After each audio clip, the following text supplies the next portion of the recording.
तो चलिए दोस्तों, आज मेथड ऑफ प्रिपरेशन में अमाइंस के लास्ट मेथड जो हम पढ़ेंगे वो पढ़ेंगे हाफमैन ब्रोमामाइड रिएक्शन। बहुत इंपॉर्टेंट रिएक्शन है। नीट प्रोस्पेक्टिव से जेईई और किसी भी बोर्ड एग्जाम के लिए भी जो है मेथड काफ़ी इंपॉर्टेंट है। तो नाम है इस मेथड का हाफमैन ब्रोमामाइड रिएक्शन। हाफमैन यहाँ पे फिर एक साइंटिस्ट का नाम है। देन ब्रोमामाइड डिग्रेडेशन, इसको हमें बहुत अच्छे से समझना है। ब्रोमामाइड मीन्स यहाँ पे ब्रोमीन और अमाइड जो है इनका रिएक्शन है, और साथ में लिखा हुआ है डिग्रेडेशन। डिग्रेडेशन में यहाँ पे जो भी प्रोडक्ट होता है उसके अंदर एक कार्बन कम होता है।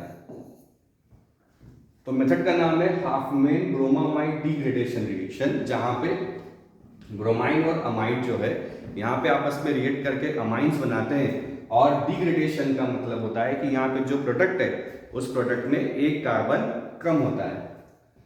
जैसा कि यहाँ लिखा हुआ है कि in this degradation reaction migration of an alkyl और aryl group takes place from carbonyl carbon of the amide to the nitrogen atom. Means जो भी एल्काइल या एराइल ग्रुप है वो अटैच हो जाता है to the nitrogen of amide. The amine so form contain one carbon less than that present in the amide. जितने भी कार्बन अमाइड में प्रेजेंट है उससे एक कार्बन कम वाला जो अमाइन है हमें यहाँ पे मिलता है। तो चलिए दोस्तों रिएक्शन समझते हैं कि सपोज हमारे पास एक अमाइड है RCO NH2। रिएक्शन इसका हम करवाते हैं ब्रोमाइन के साथ इन प्रेजेंस ऑफ बेस। यहां पे नोट करने वाली बात यह है बच्चों कि यहां पे सिर्फ ब्रोमाइन का वन मॉलिक्यूल ही यूज होता है to perform the reaction. Only one molecule of bromine is use. तो यहां पे होगा क्या कि जैसा हमने कहा है कि ये डिग्रेडेशन रिएक्शन है, तो यहां से याद रखने के लिए हम ऐसा रख सकते हैं कि ये जो कार्बोनिल ग्रुप है, this carbonyl group will remove from the amine, और जो यहाँ प्रोडक्ट बनेगा it will B RNH2 plus Na2CO3 plus NaBr। तो यहाँ पे हम 4 NaOH ले लें। तो ये हमारा है Hopman bromamide reaction. For example अगर हम देखें कि सपोज हमारे पास एथेनामाइड है। अब अगर इसका रिएक्शन हम ब्रोमाइन के साथ कर रहे हैं और यहाँ पे हम बेस ले लें, तो जो हमारा प्रोडक्ट होगा उस प्रोडक्ट के अंदर एक कार्बन कम होगा अमाइन में। तो जो हमें प्रोडक्ट मिलेगा it will be methanamine plus NaBr plus Na2CO3। तो इस तरीके से इस हाफमैन ब्रोमाइड रिएक्शन को हम समझ सकते हैं। फिर से मैं आपको याद दिला दूं, Hofmann bromide reaction NEET JEE और बोर्ड एग्जाम्स के लिए काफी इंपॉर्टेंट है। इसे हमें याद रखना ही रखना है। याद रखने वाले जो इंपॉर्टेंट पॉइंट है, पहला इंपॉर्टेंट पॉइंट कि यहाँ पे सिर्फ one molecule of bromine use किया जाता है इन रिएक्शन।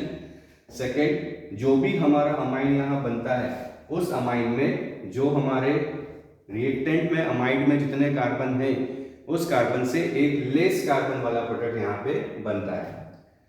तो चलिए कुछ क्वेश्चंस हम करते हैं। क्वेश्चन है right the structures and IUPAC name of the amide which gives propanamine. यहाँ पे हमारा अमाइड जो है वो क्या दे रहा है, propanamine by Hofmann bromamide reaction. जैसा अभी हमने पढ़ा कि जो हाफमैन ब्रोमामाइड रिएक्शन है ये डिग्रेडेशन रिएक्शन है। अगर हमें यहाँ पे प्रोडक्ट में प्रोपेनामाइन मिल रहा है, प्रोपेनामाइन मीन्स यहाँ पे प्रोडक्ट में 3 नंबर ऑफ कार्बन जो है वो प्रेजेंट है, तो आपको ये आइडेंटिफाई करना है कि यहाँ पे जो हमारा रिएक्टेंट है उसमें कितने अमाइड वो कौन सा होगा। तो चूंकि हाफमैन ब्रोमाइड में जो भी प्रोडक्ट बनता है उसके अंदर अमाइड में जितने कार्बन है उससे एक लेस होता है, मतलब यहाँ पे एक कार्बन अमाइड का और इंक्लूड अगर हम कर दें तो जो हमारा आंसर हो जाएगा वो ये हो जाएगा कि जो अमाइड बनेगा it will B CH3 CH2 CH2 CONH2 plus Br2 plus NaOH। तो ये 4 कार्बन कंटेनिंग अमाइड है, इसलिए इसका नाम बनेगा IUPAC ब्यूटेनामाइड। तो हमारा जो रिएक्टेंट है उसका नाम है ब्यूटेनामाइड और जो हमारा प्रोडक्ट बन रहा है उसका IUPAC नाम है propanamide. Similarly the amine produced by the Hofmann degradation of benzenamide, कि जो बेंजेनामाइड है उस बेंजेनामाइड से जो अमाइन बनेगा वो हमें बताना है। सबसे पहले हम बेंजेनामाइड बना दें।